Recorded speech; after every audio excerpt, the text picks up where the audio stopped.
Rao sir, can you hear me? Yeah. Please go ahead. Yeah, okay. Well, wonderful. Yeah, Shruti, please go ahead. Ayush Nivas Rao has been closely associated with Sahitya Academy for more than 2.5 decades.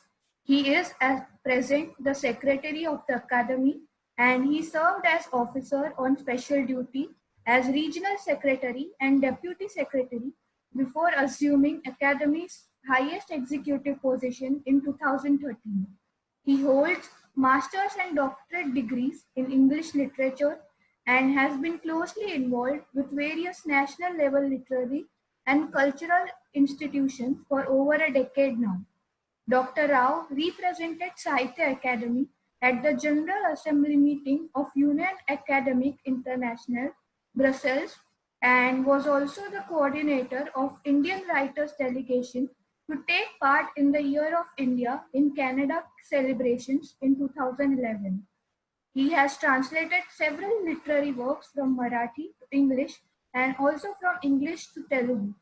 He has also translated children's dictionary from English to Telugu. He contributes regularly to various national dials apart from giving occasional talks or interviews in All India Radio and Doordarshan, Delhi. He is the recipient of Delhi Telugu Academy Award for 2011. We welcome you, sir. Namaskar. Good afternoon.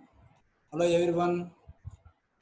Thanks to RO University, particularly my friend Professor Om Divedi, Thank you. and I'm able to talk to all of you today. These are the tough times, not only for the people of India, but people of the countries on earth. Beyond any doubt, the SARS-CoV-2, more popularly known as novel coronavirus, has shaken the world like a sudden thunderbolt aimed at the very umbilical cord of human life and existence. And the epidemic caused by the highly infectious virus has not only disturbed the current circumstances, but also is threatening to unleash disasters on human life in the near future. One visible impact will be on the social life of humans, as it was still March 2020. The immediate future will require lots of adjustments and readjustments, both at the individual level and at community level. Such adjustments are bound to overflow into schools, colleges, workplaces, and places of recreation and dining, to begin with at least. Friends, my summary is that for quite some time at least, education may become online in most of the countries. As my previous speaker also touched upon the same topic, the lives of children and young people are very crucial for all nations, since children and young people are the assets, seeds out of which future trees will sprout. In a largely populous country like India, it is inevitable that many school classes are overcrowded. To prevent further spread of infectious diseases, online mode of education may be preferred. If successful, the pattern may become universal norm. So this raises several important issues related to pedagogy.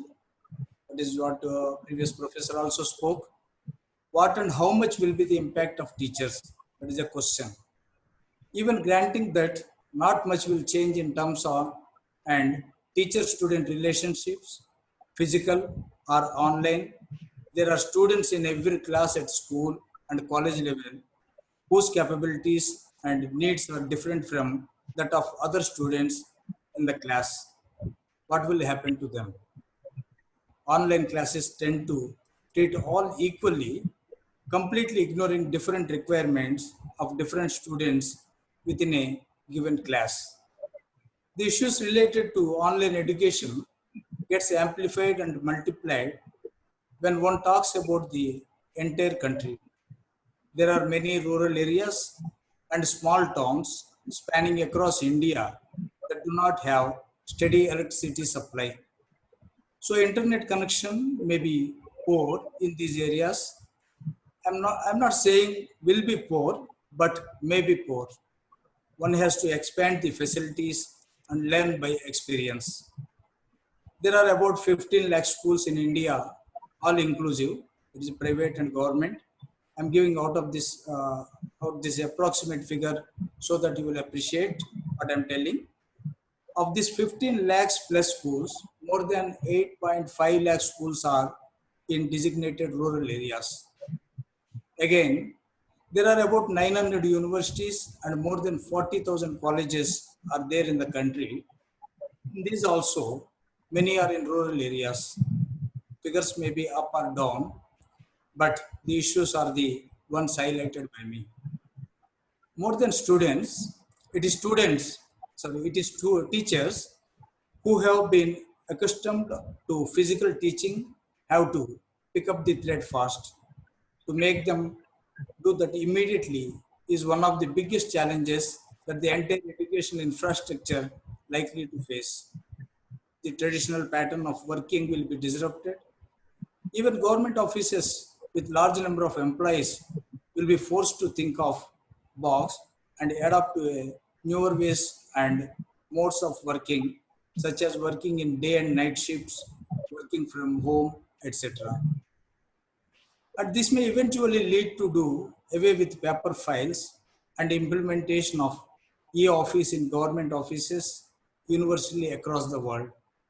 I mentioned this because I represent government institution, that is Sahitya Academy, which is a premier literary institution in the country for the promotion of Indian literature. Our situation is very unique. We organize programs, participate, organize book exhibitions, book fairs, and publish books. When it comes to programs, our institution organizes about 600 literary programs in 24 languages across the country throughout the year. Most of the programs attract about 100 plus audience in all the states of India. That is a minimum. The likelihood of social distancing becoming a norm, we may organize more and more online programs and webinars rather than the physical programs. We have to do that since our goal and mandate to carry best of literature from one language to region to many languages and regions of the country.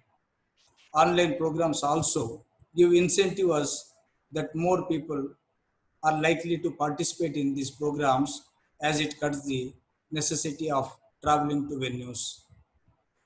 And we have one major challenge in organizing programs. We have a very popular program series called Gramalok, a village outreach initiative. Most of the literary talents in the villages will not have internet connection.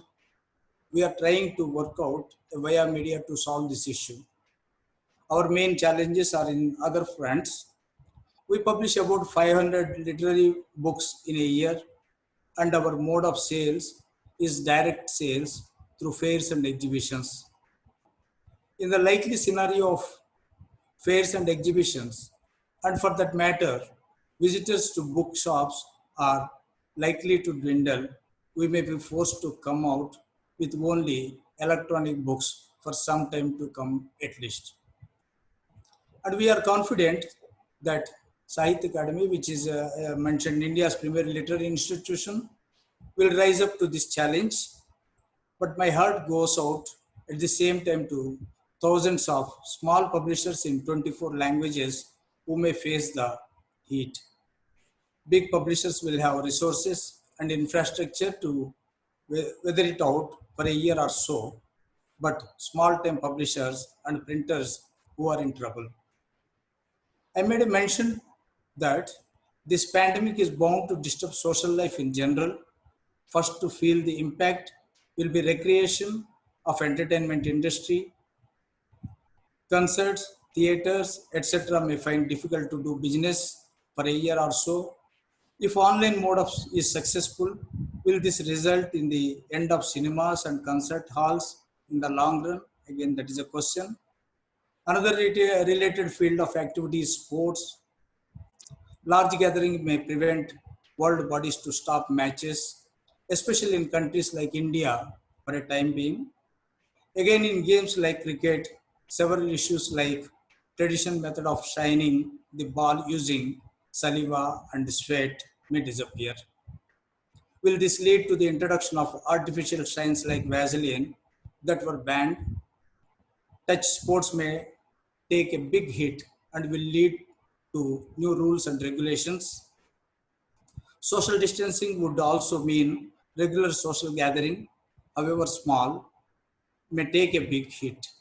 But will it be possible for any government to stop religious gathering in all nations for a long time? Again, it is a question. Again, like religion, marriage is one major social event that is closer to everyone's heart. Will people across strata and across nations will stop organizing marriage gatherings? It is a very doubtful.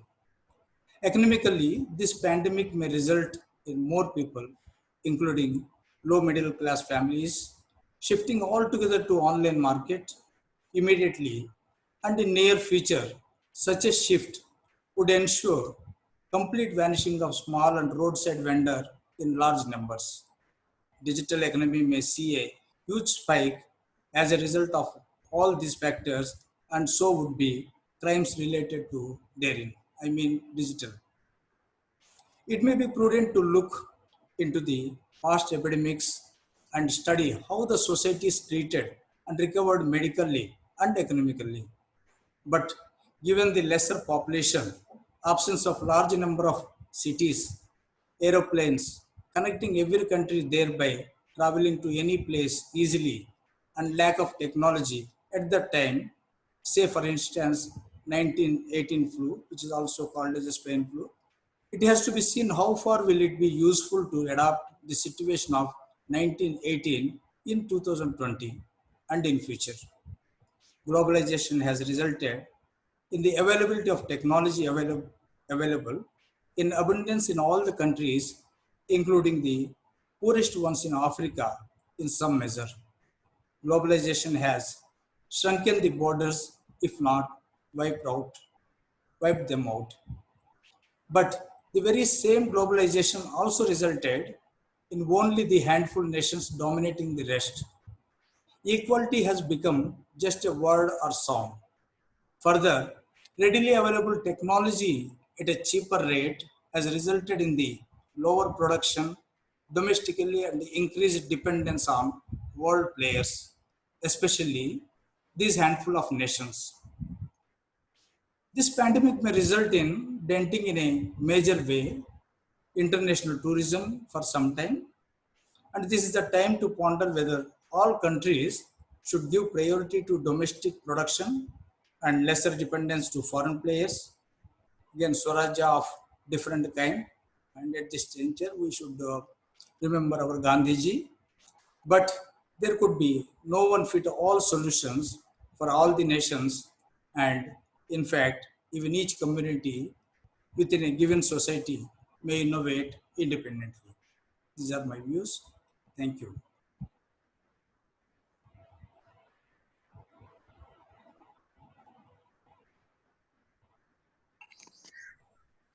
Thank you, sir. Thank you so much. Firstly, I would like to thank you for giving us your very important time.